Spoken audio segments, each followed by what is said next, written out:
This disease has taken everything.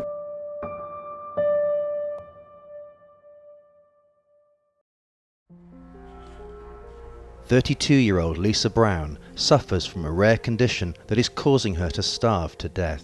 There is no cure, so to speak, for SMAS. There is only corrective surgeries that make it easier to live a normal, healthy life. One of only 400 recorded cases, the former model was diagnosed with superior mesenteric artery syndrome, or SMAS, a gastrovascular disorder which makes eating solid food almost impossible.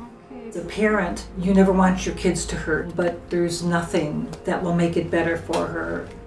And as well as enduring excruciating pain, she also has to contend with the judgment of strangers. It never ceased to amaze me what people would come up to me and say. That doesn't look nice, you're too thin, and how much do you weigh? I'm terrified that Lisa's condition can get worse. When Lisa married Patrick in 2010, she was living a normal life. Moving up in our careers and moving ahead with schooling, and fairly healthy with no real issues at the time. She was fun. We liked to go out, do things, outgoing person. We laughed a lot. And it was a slow progression. I didn't notice weight loss per se. I noticed suddenly I wasn't able to eat as much as I used to.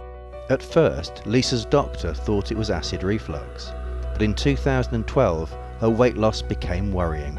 I stepped on the scale and I'll never forget it, I was 112 pounds. I almost fell over because never in my adult life have I ever weighed 112 pounds. And that's when we really started to become concerned. Her personality has always been very bubbly.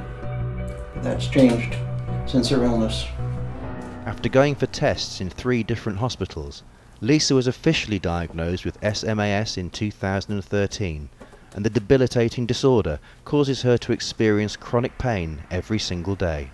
It never goes away. In the abdomen area, it feels like there are 2 metal fists grabbing as tightly as possible and just twisting your intestines. It's just this deep, deep pressure. This disease has pretty much changed everything we knew. Everything we used to do, everything about us completely changed. We don't go hang out with friends, don't do anything we used to. Lisa is only able to consume liquids through a feeding tube which she attaches to her chest every day. My day starts at about 5:45 in the morning. I wake up, my 16-hour feed ends at 6 a.m.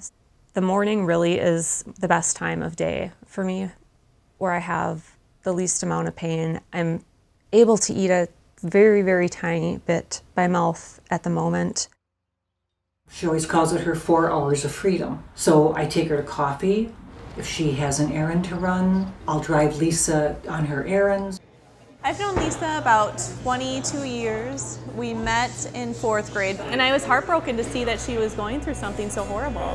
And sometimes it got pretty scary that I wasn't sure that we were going to meet up again.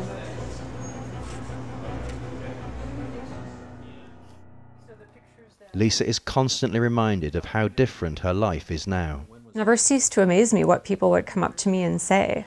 Like in the grocery store line, that doesn't look nice, you're too thin. And I would just say, excuse me? That's on the low end of offensive. I just want people to educate themselves and understand and not judge.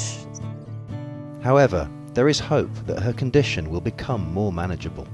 It is like a puzzle. Once you find the right doctor, they have to take each piece and address it individually in order for the patient to get as close to being cured as possible. And for me, that last step, we're hoping, will be the surgery I'm having on September 2nd, which is called a pyloroplasty.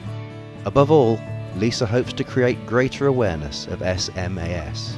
1 out of 3 people die.